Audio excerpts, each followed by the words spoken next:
اللہ الرحمن الرحیم رب اشرح لی صدری ویسر لی امری واحلل عقدۃ من لسانی یفقہوا قولی رب زدنی علما۔ دیکھیں ماشاء اللہ ہمارا یہ سفر جو مکۃ المکرمہ اور مدینہ المنورہ کا شروع ہوا تھا 12 جنوری کو، آج 30 جنوری 2024 ہے اور آج ہم مدینہ المنورہ سے جدہ ایئرپورٹ کی طرف واپسی کی راہ ہم نے لے لی ہے، اور قابل مبارکباد ہیں وہ تمام لوگ اس گروپ کے کہ جن کو اللہ تعالیٰ نے یہ شرف بخشا کہ انہیں اپنے گھر کی زیارت کا موقع دیا۔ دیکھیے مکۃ المکرمہ اور مدینہ المنورہ کی جو حاضری ہے یہ مقدر سے ہوتی ہے، پیسوں سے نہیں ہوتی ہے۔ میں بارہا یہ بات کہا کرتا ہوں کہ بہت لوگ دنیا کے اندر مالدار پڑے ہوئے ہیں، کروڑ پتی پڑے ہوئے ہیں، لیکن بہت سے الگ الگ عذر ہیں لوگوں کے پاس۔ کسی کے پاس ٹائم نہیں ہے، کسی کا پاسپورٹ نہیں ہے، یا کسی کو توفیق نہیں ہے، اور وہ اللہ کے گھر کی حاضری انہیں نصیب نہیں ہوتی ہے۔ تو اللہ تبارک و تعالیٰ کا ہم لوگوں کو اپنے گھر بلانا اور یہاں کی حاضری یقیناً یہ ہمارے لیے خوش قسمتی کی بات ہے۔ اب دیکھیے دوسری چیز یہ ہے کہ ہم یہاں پر تقریباً 19 دن رکے، اور 19 دن میں ہم سے کچھ غلطیاں بھی ہوئی ہوں گی، کوتاہیاں بھی ہوئی ہوں گی، تو ہم اپنے اللہ سے ایک تو یہ معافی مانگیں گے، اے اللہ آپ کی عبادت کا جو حق تھا وہ ہم سے ادا نہیں ہو پایا، اس کے لیے ہم آپ سے معافی چاہتے ہیں۔ دوسری بات یہ ہے کہ ہم اپنے دل میں یہ بات رکھیں اور یہ تڑپ رکھیں کہ اللہ تعالیٰ آپ کے گھر کی زیارت کا اور ان مقدس سرزمین کے ادب و احترام کا جو حق تھا وہ بھی ہم سے ادا نہیں ہو پایا۔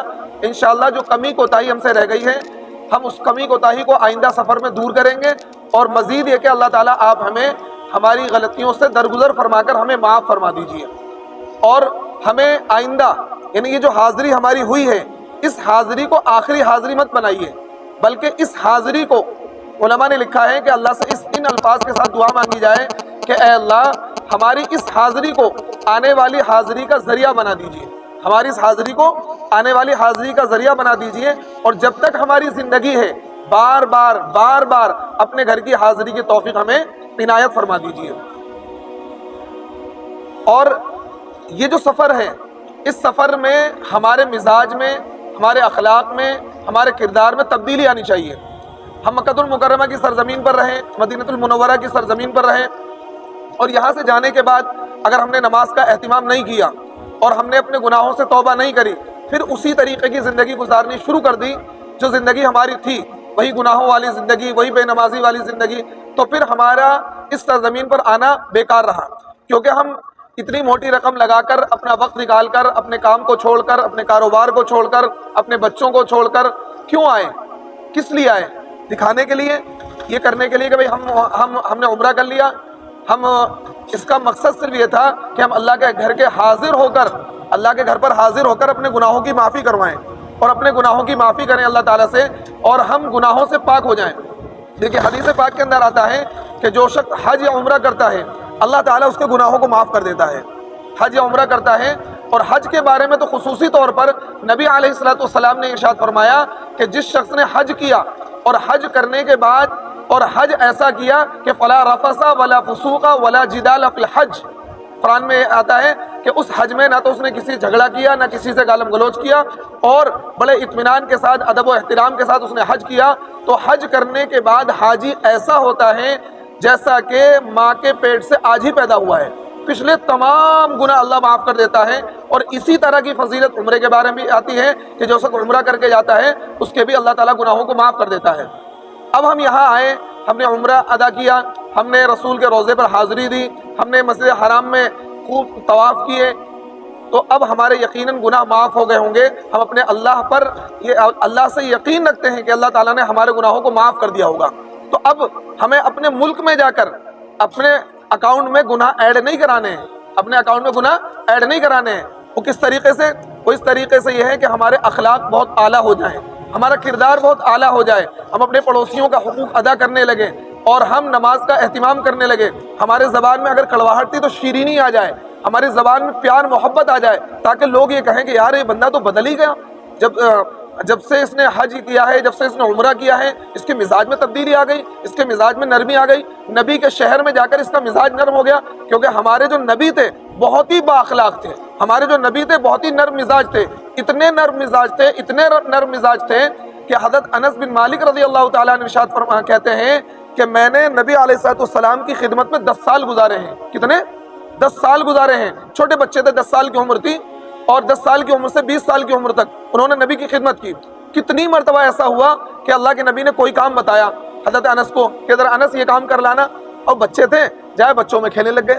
ایک مرتبہ کا واقعہ ہے کہ اللہ کے نبی نے کہا کہ انس یہ والا کام کر کے آؤ ذرا. اب اللہ کے نبی انتظار میں ہے، انس اب آئیں، بہت دیر ہو گئی، پتہ لگا انس نہیں آ رہے، تو اللہ کے نبی باہر نکل کر گئے تو دیکھا بچوں میں کھیل رہے ہیں. بھول کے بچہ تو بچہ ہوتا ہے، لیکن اللہ کے نبی صلی اللہ علیہ وسلم کے اعلیٰ اخلاق کو دیکھیے. اس کو قرآن نے کہا ہے وَإِنَّكَ لَعَلَىٰ خُلُقٍ عَظِيمٍ کہ اے نبی ہم نے اخلاق کے بلند مرتبے پر آپ کو فائز کیا تھا. حضرت انس کہتے ہیں کہ جب میں نے اللہ کے نبی کو دیکھا ایک دم سے مجھے کام دھیان آ گیا، لیکن اللہ کے نبی نے مجھ سے اف تک نہیں کہا کہ بتاؤ میں نے تمہیں کام بتایا تھا، تم بھول گئے، تم کھیلنے لگ گئے.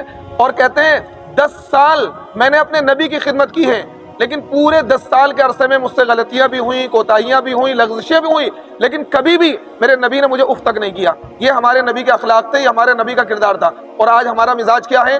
ذرا سا کسی سے کچھ ہو جائے ہم اس سے لڑنے لگتے ہیں، اس سے مار پیٹ کرنے لگتے ہیں، گالم گلوچ کرنے لگتے ہیں. تو اس لیے اس سفر میں ایسا بھی ہوا ہوگا، آپس میں تھوڑی سی دل برائیاں بھی ہو جاتی ہیں ساتھ میں رہنے کی وجہ سے، بعض مرتبہ ایک دوسرے کی بات غلط بھی لگ جاتی ہے. تو ایک کام تو ہمیں یہ کرنا ہے کہ ہمیں اپنے ملک پہنچنے سے پہلے ایئرپورٹ پہ اترنے سے پہلے ایک دوسرے سے بالکل دل صاف کر لینا ہے کہ بھائی چلو ہم سے آپس میں گلے مل کر پیار محبت سے رخصت ہونا ہے، کہ آپس میں اگر کسی کی کوئی بات کسی کو بری لگی ہو تو اس کے لیے ایک دوسرے سے معافی کر لیں گے انشاءاللہ. اور بھائی میں تو سب کے سامنے موجود ہوں، اگر میری ذات سے کسی کو کوئی تکلیف پہنچی ہو تو میں تمام لوگوں سے معافی چاہتا ہوں، اور آپ اللہ کے لیے معاف کر دینا. کر دیا بھائی؟ ہاں ٹھیک ہے. کیونکہ دیکھیے اللہ کے نبی صلی اللہ علیہ وسلم نے ارشاد فرمایا کہ جو آدمی دل کا صاف ہوتا ہے وہ جنتی ہوتا ہے. جو آدمی دل کا صاف ہوتا ہے، اگر کسی کی کوئی بات بری لگے آپ اس کے منہ پہ بول دو، اس سے پیار سے بول دو بھائی آپ کی بات مجھے اچھی نہیں لگی، دل میں مت رکھو، اس کی غیبت مت کرو. حدیث پاک ہے اللہ کے نبی صلی اللہ علیہ وسلم مسجد نبوی میں، اب تو کیونکہ کوئی بات سناؤں گا تو اچھا لگے گا، مسجد نبوی میں تشریف فرماتے اور آپ کبھی کبھار لوگوں صحابہ کو اکٹھا کر کے بیان کرتے تھے. اکثر بیان کی مجلسیں ہوتی تھیں عصر کے بعد میں، فجر کے بعد میں. تو اللہ کے نبی بیان فرما رہے تھے اور تمام صحابہ آپ کے ارد گرد بیٹھے ہوئے تھے. اللہ کے نبی نے کہا دیکھو اگر تمہیں جنتی شخص دنیا میں دیکھنا ہے، یہ بڑے غور سے سننے کی بات ہے بھائی، سب سننے ہیں غور سے، کوئی سو تو نہیں رہا ہے؟ ہاں سننے ہیں، چلیے ماشاءاللہ. اللہ کے نبی نے ارشاد فرمایا کہ دیکھو اگر تمہیں جنتی شخص دیکھنا ہے تو دیکھو ابھی ایک بندہ مسجد کے اندر انٹر ہونے والا ہے اور وہ جنتی ہے.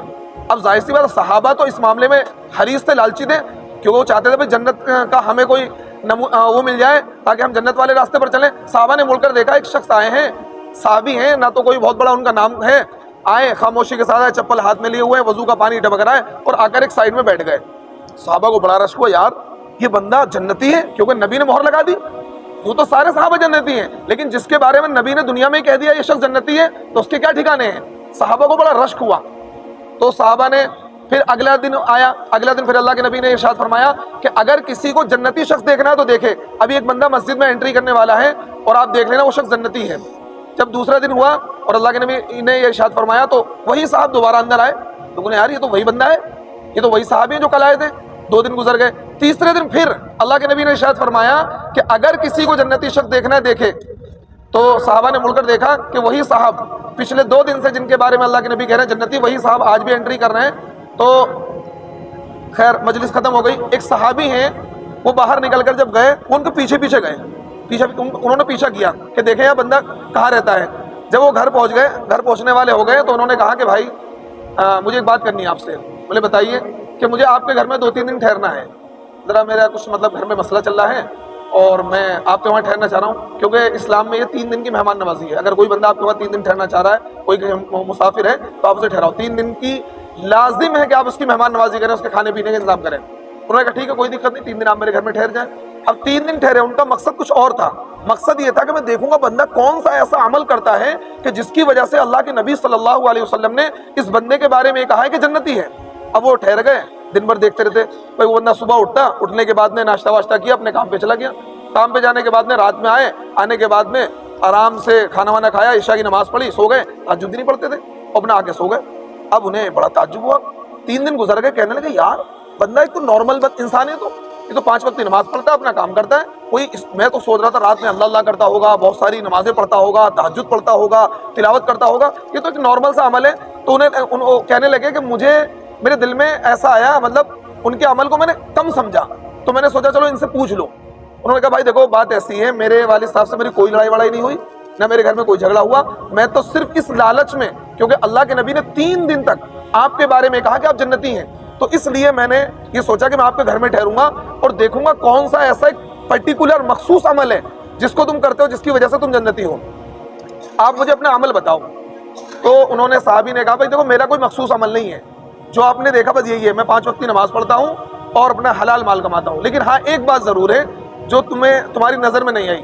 کیا بات ہے؟ وہ بات یہ ہے کہ میں اپنا دل تمام لوگوں کی طرف سے بالکل صاف رکھتا ہوں، اگر دن میں کسی سے کوئی بات ہو جاتی ہے تو سوتے وقت میں اپنے دل کو صاف کر لیتا ہوں، بھائی چلو اس کا عمل اس کے ساتھ ہے، میرا عمل میرے ساتھ ہے، میرا دل کیا ہے آئینے کی طرح بالکل صاف ہے۔ تو انہوں نے کہا صدقتا یا صدیقی، تو نے سچ کہا ہے میرے دوست، یہی تیرا وہ عمل ہے جس کی وجہ سے اللہ کے نبی نے تجھے جنتی قرار دیا ہے۔ کیوں؟ اپنے دل کو صاف رکھنا یہ سب سے مشکل کام ہے، اپنے دل کو صاف رکھنا دنیا کا سب سے مشکل کام ہے، کیونکہ آج اس دل میں جو گندگیاں بھری ہوئی نا، پڑوسی سے جلنا، محلے والے سے جلنا، رشتہ دار سے جلنا، اس کا مکان اتنا اچھا کیوں بن گیا، اس کے بچوں کی شادی اتنی اچھی جگہ کیوں ہو گئی، اس کی فیکٹری بہت اچھی چل رہی ہے، اس کا مکان 5 منزل کا کیوں بن گیا، میرا تو 2 منزل کا ہی ہے، اس کا 100 گز کا کیوں ہے، میرا تو 50 گز کا ہی ہے، اس کے بچے تو بہت اچھا پڑھ رہے ہیں، مطلب ایک دوسرے سے حسد جلن جس کی وجہ سے اپنی آخرت کو خراب کر رہے ہیں۔ تو سب سے جو مشکل کام ہے اپنے اس دل کو صاف رکھنا سب کی طرف سے، تو ہمیں یہاں سے جا کر کیا اپنے دل کو صاف رکھنا ہے، اپنے دل کو صاف رکھنا سب کی طرف سے۔ لوگ یہ کہیں گے بھائی یہ بندہ جب سے عمرے پر گیا اس کا تو تبدیل ہو گیا، بالکل اس کا تو مزاج ہی تبدیل ہو گیا، ماشاءاللہ اس کے مزاج میں نرمی آ گئی، اس کے اخلاق بہت اچھے ہو گئے، اس کا کردار بہت اچھا ہو گیا۔ تو اگر اس سفر سے جانے کے بعد ہماری نمازوں کا اہتمام بڑھ گیا، قرآن کی تلاوت کا اہتمام بڑھ گیا، ہم نے گناہ بالکل چھوڑ دیے اور ہم نے اخلاق کو درست کر لیا، تو یقیناً ہمارا یہ سفر کامیاب ہے، ہمارے 1,50,000 روپے جو ہم نے خرچ کیے کامیاب ہیں، نہیں تو ہم نے صرف آنا جانا کیا اور اپنے پیسوں کو برباد کیا۔ کریں گے انشاءاللہ؟ یہاں سے جانے کے بعد نماز کی پابندی کریں گے انشاءاللہ؟ کریں گے؟ ہاتھ اٹھائیں بھائی، ہاتھ اٹھائیں، سب کریں گے نماز کی پابندی انشاءاللہ؟ اور دل بالکل پاک صاف رکھیں گے، پاک صاف رکھیں گے دل، ہاں، اور جھوٹ سے، غیبت سے، چغلی سے، غلط باتوں سے پرہیز کریں گے انشاءاللہ۔ اور اللہ تبارک و تعالیٰ مجھے بھی اور تمام حاضرین کو، تمام سامعین کو عمل کی توفیق عطا فرمائے، اور اپنے اس مقدس سفر میں ہم سے جو کوتاہیاں، جو غلطیاں ہو گئی ہیں، اللہ تعالیٰ اپنے فضل و کرم سے معاف فرمائے، اور ہم تمام لوگوں کو بار بار اپنے گھر کی حاضری نصیب فرمائے، آمین یا رب العالمین۔ وآخر دعوانا ان الحمد للہ رب العالمین۔